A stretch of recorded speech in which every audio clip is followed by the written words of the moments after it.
It is said that wars are only won upon the anvil of honor. Others believe victory requires strategy and a mastery of power. War is deception. A game played best from the shadows. Only strength and raw power can assure total dominance.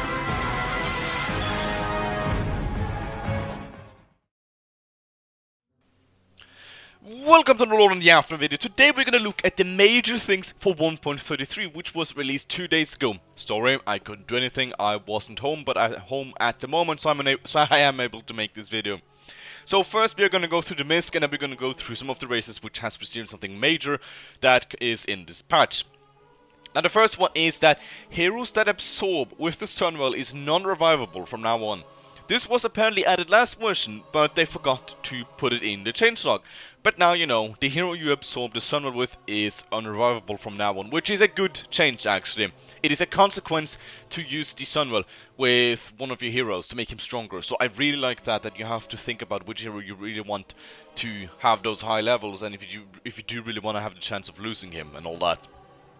Now the second change on MISC is that Stormpeaks and Dalaran has received a makeover, I guess you could say. Of course, Dalaran has got a quite big one, and Stormpeaks has been slightly been expanded in some of the areas, which, you know, it looks really nice. I can't deny that. But we will go more into Dalaran when we get back to Dalaran himself. So, Blood Elves and Illidari has received some kind of new things. Of course, first we're gonna go through Blood Elves, of course. So Holdron can destroy the bridge to the inner elf gate after he controls the Sunwell, and this will force the invaders to go the Amani path or Sea path. And firstly, I just have to say that is actually somewhat brilliant, because it gives Blood Elves more of a chance to stand against invaders easier now, when there's only one way in land, or else of course you can't jump somewhere. But if you want to like invade slowly up, taking everything in the land, you have to go the Amani path to get to other Blood Elf stuff. So you know, I really like that. So there we go. Now Kathas has received something really interesting, which is an extra ability called, I don't remember what it's called, but it Kale's Ignite, I think it was called. But basically, it is an extra spell, and when Kathas uses it, one of the orbs above him, the 3 green floating orbs, will disappear. And you, while you are under its effect, you do extra damage, you have extra stats, you basically become empowered. Now, I believe you can use this up to 3 times before you are temporarily weakened. And while you are temporarily weakened, the orbs will restore. So there you go. You can, I believe, I'm not sure if it affects your spells as well, but it at least affects your attacks. So there you go, a little empowerment. Now, Burning Legion. So basically, Burning Legion on Kil'jaeden can now give the destroy the Lich King mission. It's nothing too special, but it gives, basically, when the Burning Legion gives it, a dialogue will play.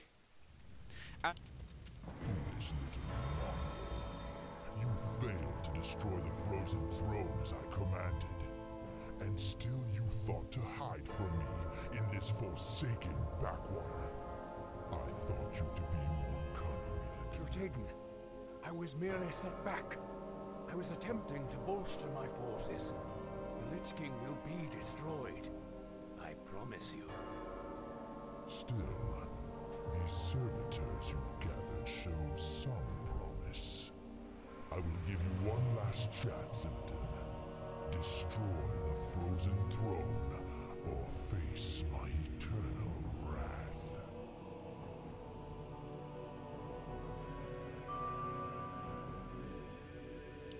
Then the hour has come at last. After today, speak the scourge will its end. Can you hear me out there, Arthas? Its end! And after that dialogue, you will of course get extra gold. In fact, you will not become allied to the Legionary anyway, you will not get any extra reinforcements, but you will get the ability to use the portal on Illidan to travel to Northrend in Borean Tundra. Once you arrive there, you will get a decent base there, which you can start your campaign on Northrend. And first of all, I just want to say I've been looking really forward to this. This is a major thing for, you know, with the storyline in LTA, so it should be added earlier on, but then again. Now, another thing that has happened to Burning Legion, which I have to say is the most brilliant thing ever in this patch. Sorry, but that is just the most brilliant thing for me. Basically, if Legion loses all of those portals in Outland, you know, those portals that take him back to the Twisting Nether, he's unable to use Astral Walk in Outland anymore. He will have to have a base there from before, or use a Scroll of Town teleportation to teleport. Now, there was one problem I found while testing this out. Basically, I used Dark Core just to go around and kill those 3 portals I knew about, until I realized there was a 4th portal. No, third portal, sorry. In the unfinished Hellfire. And I tested just by killing those 2 portals I knew about. And I was still able to Astral Walk, but when I destroyed the one in the unfinished Hellfire, I was unable to use Astral Walk anymore in Outland from anywhere else. Oh god. Sorry. But basically, I've of course heard rumors that if you go in the unfinished Hellfire, your heroes will die. But I sent my forces in, and they were completely fine. They could go and destroy that portal easily, so there you got that. Also, just a cool thing I wanted to add, mention, when you destroy those portals as Fellhorde, you get them, and you can make demons. I'm not sure if you're going to be able to make all those demons that are listed there, but, you know, I'm looking forward to that event happening. Now, the next one is on our list is Silverhand / Dalaran / Blood Elves. So basically, Issylien has been removed, and you get Issylien, of course, by, you know, capturing, or, sorry, not capturing, restoring Lordaeron. A lot of people seem to be really sad about this, but frankly, I'm fine with this. Sure, I know he had a strong Holy Light, but Silverhand had just had too many heroes at some point. It was ridiculous. He's a member of a 3-man alliance, or 4, if you include himself. He shouldn't have this many heroes. If he was solo, yes, I would totally understand it, but I'm not too... I don't mind that too much. So basically, Sun Reavers and the High Elves, yes, gets a base now in the new Dalaran, which has been expanded, which has new defenses, and just bigger and looks more beautiful. It is way harder to kill from what I've heard. You cannot use ships because there's this floating fog effect around it, which prevents ships from attacking.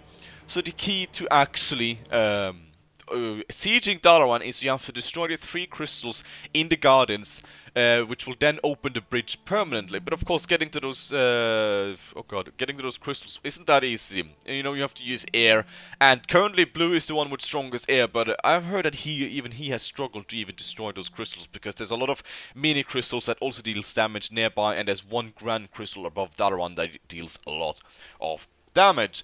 So basically, yeah, what I'm gonna do in the future, I think, from now on, if I play, I want to try this once. When I play Blood Elves and I go Sun Reavers, I just maybe want to abandon Silvermoon and just go with my hero squad and use Atheists, Kelthas, and the elites, and just be a member of the Karen Tor in some way, and just go around, teleport back. You know, it's kind of cool. It's a cool feeling that both of those players have now a base in Dalaran. Now, if you do go a path that will unally you to the Alliance, then Purple will get those buildings. You will not control them anymore.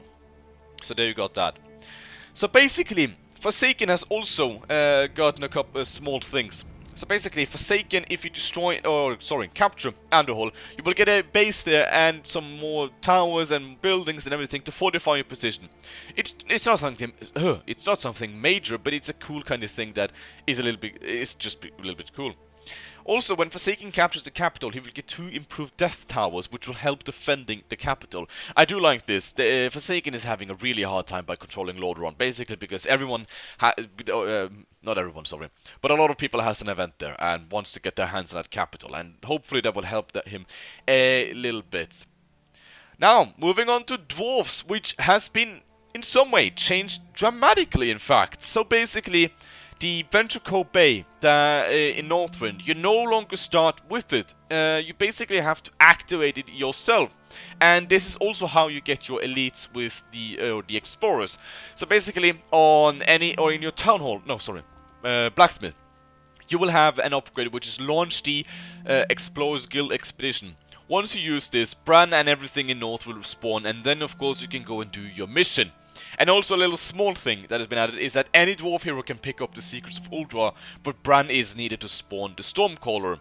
So there you go, dwarves. I wonder how you're going to perform in the next games and such. You're most likely going to be focused on South now permanently, or not area peak because it's not smart, but you will no longer have to multitask, but at the same time you do want that Secrets of Ulduar because it is really good.